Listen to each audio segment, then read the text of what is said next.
Hi everybody, I'm Bree the Plant Lady, checking in with another installation of my weekly garden tours. This time featuring everything that is growing out here in my front yard, here in Zone 7, Central North Carolina. Now it's been blistering hot, not a drop of rain, but I am hopeful that our forecast is going to be milder with potential at least for some rainfall. I have been watering like a crazy person, but the garden looks fantastic. Everything is fruiting. There's so much to harvest every single day. And well, overall, despite the weather, I'm actually really pleased with how everything looks. So let me turn the camera around so that you can get an up-close view. First, can we just acknowledge these absolutely ginormous, amazing jalapenos growing right here along the front border? I mean, I feel like if this doesn't convince you to want to build a foodscape, nothing will.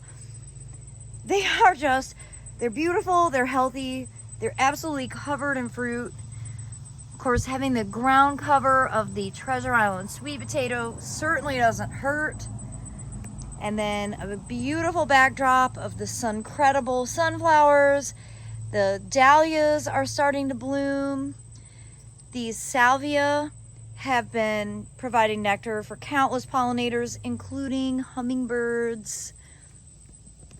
The basil here is doing really well. I harvest from this on a regular basis because it's right here, look. Steps away from my front door. It's the most convenient basil to get to without having to put shoes on. And the eggplants are still rocking and rolling. They've slowed down a bit, probably because of the heat, but I'm glad to see there are flowers coming. So I am not ready for eggplant season to be over. The zinnias have really started to jump, like quite literally. They're tall, they're blooming. They are all self-sown. At least all these pink ones here that you see. I have removed most of the zucchini because the squash bugs, not borers, but squash bugs arrived and really started to wreak havoc. Here's my last zucchini plant, and doggone squash bugs are all over it. Look at that. And the funny thing is, so I've been squishing them because I'm basically like a child. They're ruining the fruit. You see what they do? They're such jerks. And I don't think that the diatomaceous earth doesn't do anything for these, and neither does my insecticidal soap. I've been squishing them, and some of them, when you squish them, are actually like teal. I guess it depends on what they've been eating. But, that's probably going to be my last zucchini. It's so sad. And that's the nymph stage of them. So it's good when you can get them at that point, that little yellow. But, they sure do squish. Alright, sorry if that grossed you out. I can't help it. I love zucchini. It's a really critical part of my daily diet. And I was debating on whether I should try and maybe sow some more seeds, but I don't think they're going to grow that well now that the days are starting to get so much shorter. And that's an important consideration at this time of year. You know, the days are waning. It's just a part of the cycle of the garden. I would like to perpetually live in long days. I don't necessarily love heat, but I like long day length. Overall though, I'm very pleased with how this bed has turned out. I think the Queenie Lime Orange remains the most beautiful zinnia of all time. And I did want to point out one thing over here that I'm really excited for. I'm hoping that I'll actually get some buds to be able to harvest, but here's the thing. This is Roselle. Roselle is short day motivated. Those are flowers coming, but you see, they don't flower until the days start to get shorter. And often for us in North Carolina, we get frost before the buds ripen to the point of harvesting. But that's actually the hibiscus that you would be harvesting for hibiscus tea. And I got this seed from Southern Exposure Seed Exchange, and it's a really beautiful plant. I love how the burgundy stems and the burgundy petioles play off of the castor bean. This was kind of an accidental combination that I'm really, really pleased with. But fingers crossed, we'll actually get some before frost, because I'd love to make my own hibiscus tea. Well, I want to show you the wave from both sides. I am over the moon happy with how it's turned out. I really love the combination of all of these sweet potatoes together. Remember, these are all Treasure Island sweet potatoes, and they have filled in as a ground cover beyond my wildest dreams. And what can I say? It's just every time I pull in the driveway, I'm like, wow, that is awesome. Hopefully, when people visit for the fall open garden, they will get selfies in front of this border, as I think it looks better than it's ever looked before. Those Thailand giant colocasias are off the charts impressive, probably because they've been getting an obscene amount of water, because I have been watering and watering and watering. And that middle one gets double dose because it gets water when the sprinkler is in the front part of the yard, and then it gets another dose when the sprinkler is here. I love experimenting with the wave. This big annual border provides me kind of endless opportunities to experiment with plants. Of all of the combinations that I've ever done, this is my favorite, hands down.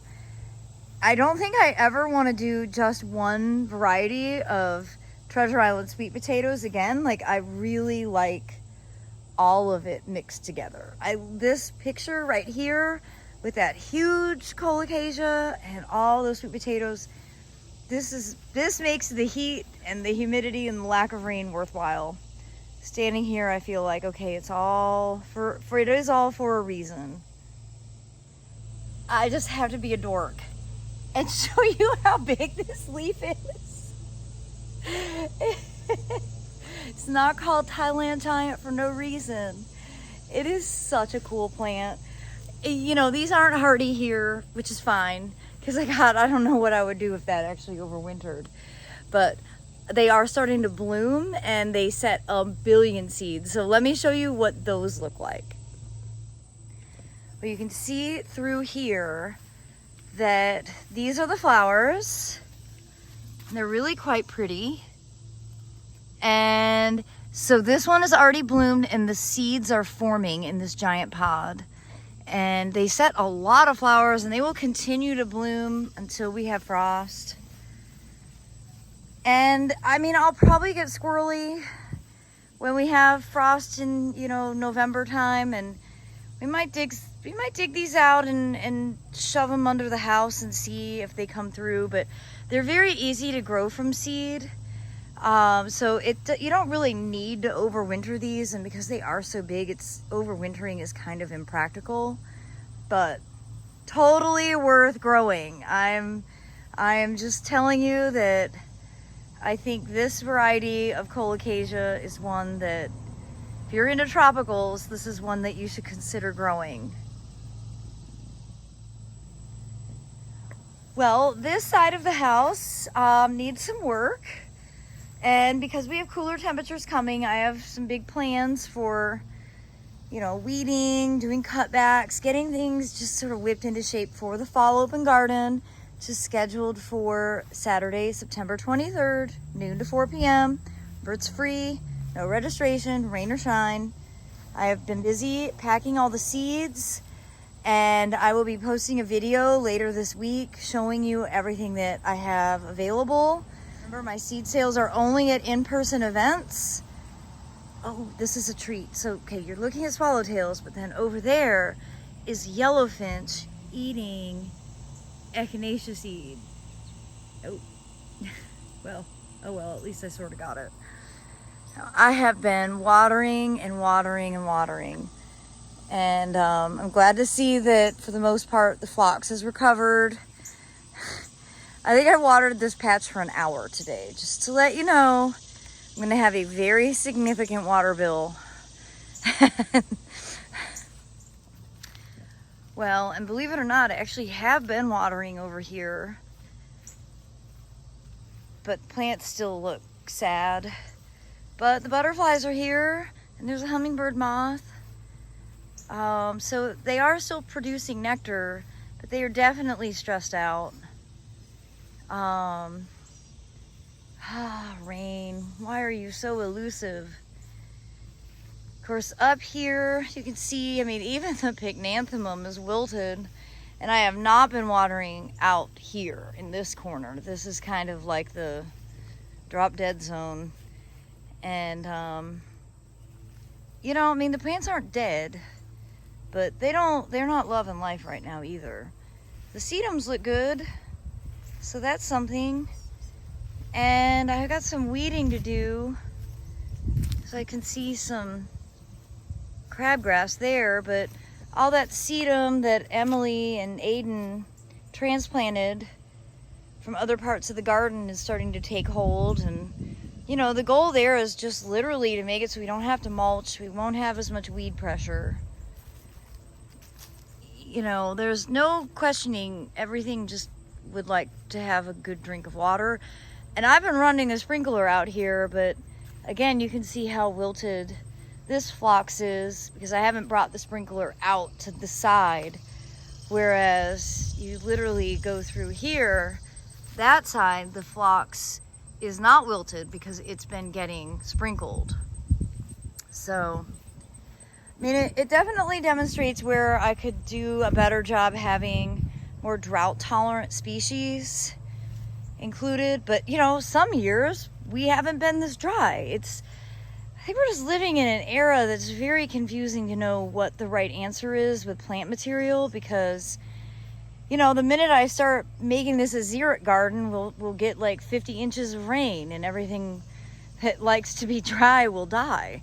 So it's just it's a conundrum for gardeners, I think, living in this era right now, where we have climate extremes that we're not used to, and not all of the plants that we are traditionally used to growing are going to be tolerant.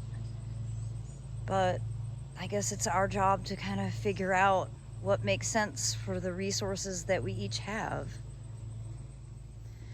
So I was telling Aiden yesterday, I have not run a sprinkler on this side of this border at all this year. And I'm really impressed with how well things look. Now, I have been running a sprinkler on the other side, the Carolina garden side.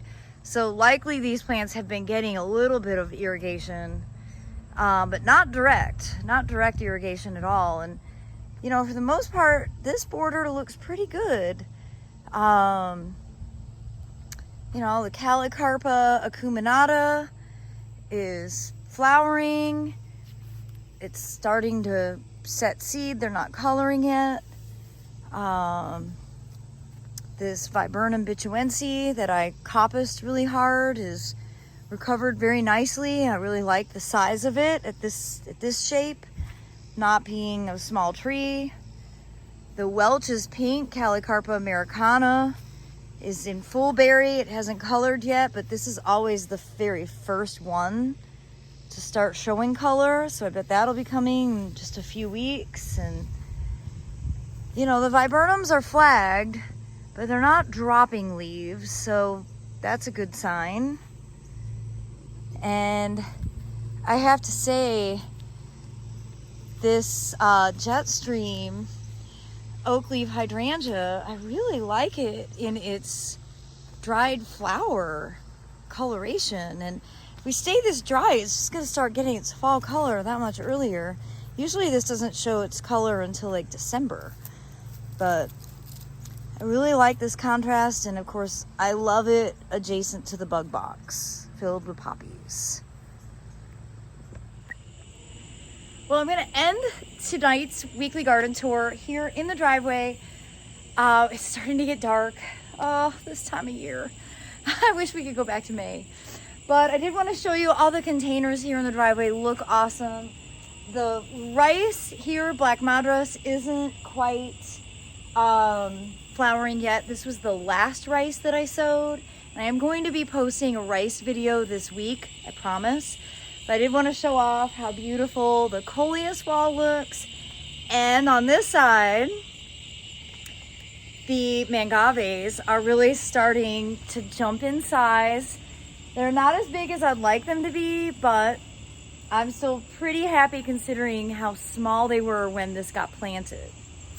Well, I do hope that this garden tour will serve as inspiration for you, and I hope that you will subscribe and plan to tune in tomorrow for more practical gardening advice right here from my Zone 7 Central North Carolina garden. Thanks for watching, everybody. Happy gardening.